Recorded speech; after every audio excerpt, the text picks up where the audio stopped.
کہ جو مرید دعویٰ بھی کرتا ہے کہ میں مرید بھی ہوں، حکم عدولی بھی کرتا، تو پھر بندے دسو میرے بھائیو کہ پیر کس چیز کا نام ہے اور مرید کس چیز کا؟ دعوت کا مریدی کا کرتا لیکن حکم نہیں کرتا۔ کچھ لوگوں نے خیال ہے کہ اس آدمی جو سیادہ نشین ہوگا ہے اس کو دورے میں بھی اجازت ہے، تعویذیں بھی اجازت ہے، کچھ لوگوں نے خیال ہے۔ تو میں عرض یہ کرتا کہ جہے لوگ نظریہ رکھتے ہیں تو میں پوچھنا چاہنا کہ جو زیادہ نشین حضرات نہیں ہیں لیکن اولاد ہے بزرگ دی، کیا انہوں کسی جان دی یا کسی آمن دی کوئی ممانعت ہے؟ یہ کوئی حکم نہیں ہو سکتا، کوئی ممانعت نہیں ہو سکتا۔ سیادہ نشین کا کام یہ نہیں کہ وہ دورے کرے، وہ مریدوں نے کون جائے نظرانے وصول کرے۔ تو حیران ہو کہ میرا تعلق بھی یہ خانقاہ نام کا ہے، یہ خانقاہ میں میرا واسطہ تعلق بھی ہے، میرا پیو دادا غلام پیر پٹھان کا، پردادا غلام پیر پٹھان کا، اور جو پیر پٹھان نے کرم کیتا اس نے اتنا بے نیاز کیتا کہ کسی دنیا دار جب یہ ہاتھ پھیلانے کی حاجت تھی۔ میں اگے بھی آپ کا ہو رہا ہوں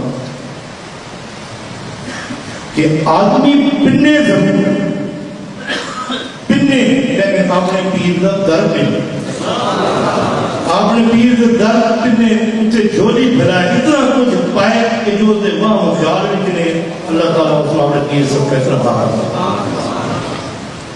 آدمی اگر کوئی مرید اپنے شیخ کے کول حاضر ہوگا اس نیت سے کہ میں کچھ فیض ملے، سدھی نیت نہ نیک نیت نہ حاضر ہونا کہ کدی وہ خالی جھولی رہ کے واپس نہیں۔ ایک چیز اور بھی یاد رکھ دو میرے بھائی کہ جو شخص اپنے پیر کے آستان پہ حاضری دیتا ہے اور جو اس دن کے نقائص پہلے موجود ہوتے تھے واپس حاضری تو بعد کو ہی نقائص پائے گئے کہ سمجھے کہ میری حاضری قبول نہیں ہے۔ اس وقت سے جس وقت آپ نے پیر کے آستان پہ حاضر ہوتے ہو وہ چیزیں جہاں برائیاں ہیں جو سارے نقص سے وہ دور کرنے کی اپنی کوشش کریں۔ سب تو آخری اور ضروری گل جو میں عرض کرنا چاہتا ہوں، پہلے بھی میں عرض کر چکا جناب خدمت مہینہ گزرا ہے کچھ رستے میں مہینہ جیسے میں پہلے زمانے شاہ صاحب اس کے جہاز سے ہیں تو کچھ لوگوں نے میں حکم دیتا دستار بندی کرنی، وہ دستار بندی میں اس لیے بھی تھوڑی خدمت کی عرض کی بھی کہ دستار بندی کا والد دل کر سکتے عرض کی ہے وہ لوگ موجود ہیں ڈر کر سکتے نہ۔ میرا مسئلہ تو سیادگی تو نہیں، میرا مسئلہ یہ ہے کہ میں تھوڑی خدمت یہ واضح طور پہ عرض کر کے گیا کہ پھر مرید ہے پیر تو نہیں۔ اور میں 30 سال ہوئی کا فرمان والی خدمت یہ عرض کر دوں کہ اگر ایک پیر آکے کسی شخص نو کہ تیری بیعت میرے نال ہی کہ مرید آکے کہ میری بیعت تیرے نال نہیں تو بیعت تسلیم نہیں کی بھائی۔ اگر مرید آکے پیر نو کہ میری بیعت تیرے نال ہے کہ بھی وہ بیعت کے لیے وہ قبول کی تھی جاتی، یہ پھر مرید ہے پیر کرے۔ اور سادات گھرانے کے لوگوں تو سب اپنے آپ اس قابل بناؤ، اپنے آپ اس اہل سمجھو تاکہ مرید فیصلہ کریں کہ پیر ساڑھا کو کسی دے سر دے پگڑی بند دیتی بنیے یا ٹوپی رکھ دیتی بنیے اس کی کوئی فوقیت نہیں آ سکتی۔ اس کی کیوں ہو سکتا؟ خلافت دو قسم کی ہوگی ہے بھائی، ایک ہوگی خلافت پیر دے تک، پیر دے تک خلافت ہوگی، ایک ہوگی اپنے پیو دے تک۔ یہ دو خلافت چلتی ہیں۔ پھر ان دو خلافتوں کی تائید کرتے مرید خلفاء مستقا دے کہ ہاں جی جو یہ فیصلہ ہو چکا یہ اصل منظور قبول۔ اس وقت میرے بھائیوں اپنے آپ سید نشین کھاؤں لالوں بہتر ہے کہ کسی ہم کو سی خادم آستانہ خواجہ بال شریف اللہ تعالیٰ ہم سن اتفاق نہ رکھے۔ وہ دستار بندی بھی جڑی ہے وہ جمال الدین شاہ صاحب کی دستار بندی نہ دے لڑکے کی دستار بندی ہوں انہوں نے لڑکے جہے نصیر الدین شاہ صاحب انہوں نے اگر دستار بندی حضور فرمائے کہ یہ دستار بندی یہ کمال الدین شاہ صاحب تھی. انہوں کا حق یہ بنتا کہ وہ اپنے پیو کے وارث وہ اپنے پیو کے وارث دادے کی وراثت کے وارث نہیں. علماء کرام بیٹھے انہیں کو میں پوچھنا چاہوں کہ پوترا جب تک کہ دادا نہ دے تو پوترا کا حقدار نہیں ان کو وراثت کا ہے. پوترا اپنے والد کا حقدار ہے وہ وراثت کا مالک ہے. پتر اپنے پیو کی وراثت کا مالک ہے. اور یہ چیز دنیا چلتی ہے.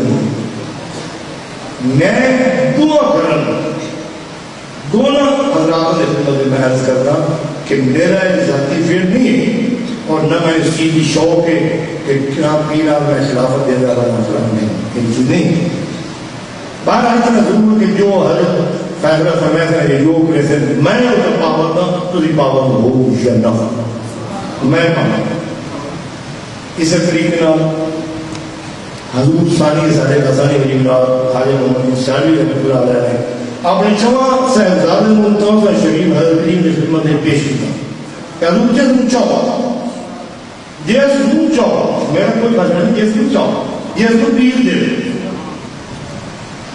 چنانچہ حضور کریم نے کرم فرمانے میں میرے دادا سے خواجہ دارالدین سے نو منتخب فرمایا. آج اس کی پٹھان اللہ تشریف فرما ہے انہوں نے جو فیصلہ تھی میں قبول ہے تو خواجہ نواز شریف والا نے یہ قبول ہوئے یا نہ. اللہ تعالیٰ میں پیر پٹھان کی غلامی اس کے درد کی غلامی ہمیشہ نصیب رکھے. میرے پیو دعا پہلو نہ میرے والد بھی ہم سنے گا نا کوئی حضرات کون سے شریف جو تشریف لے آئے نا تو آسان نب کے روئے شریف لے آئے اور حضرات کو دعائیں منگائیں دیا حضور دعا فرماؤ کہ میری اولاد کی موت اور حیات کون سے شریف دے دار ہے کون شریف دے دار ہے.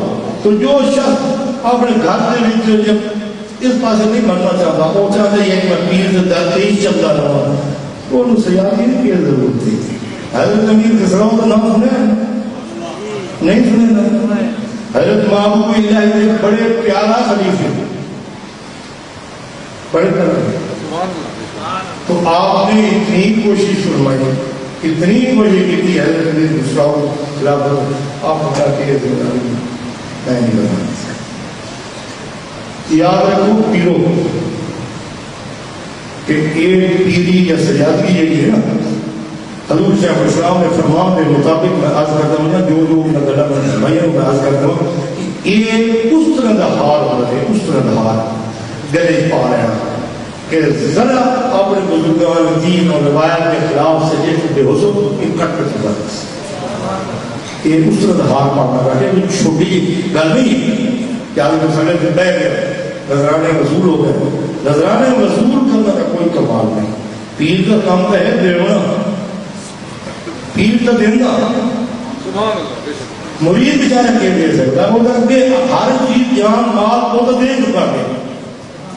جس نے ہاتھ سے ہاتھ کو دیتا بیعت کی تھی کہ تیری بیعت میں قبول ہے اور پیر نے کرم فرمانے ہوئے وہ دندے بندے نے گل آ کے قبول کر لیا. وہ تو بعد باقی رہ کری جائے گا. یہ تو دنیا یہ پیسہ دے چیز آؤں نہیں چیز ہے جیسے دین بھی دیتی بیٹھے ہو ایمان بھی دیتی بیٹھے ہو سب کو دیتی بیٹھے ہو پھر پیر کے نہ لگا. اس ہفتے میرے بھائی بڑے صبر تحمل نہ اپنے بزرگان دین کی روایت چلو نام آسمان کے بڑھ چڑھ کے خدمت کرو. ایک دوسرے کو اگر بڑھ چڑھ کے حصہ رہو گے دربار شریف کی خدمت کا حصہ رہو گے مدرسے میں حصہ رہو گے تو مدرسے میں مطلب یہ نہیں کہ سارا دن ساری رات بچے دے بس کہیں چلتے رہو یہ بھی کوئی کمال نہیں آتی.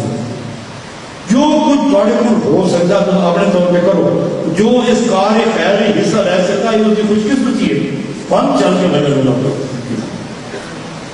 اس طرح میرے بھائیوں اللہ تعالیٰ تعلق اور بہنوں اپنے پیر کی غلامی نیاز مندی ہمیشہ چاہتے ہیں.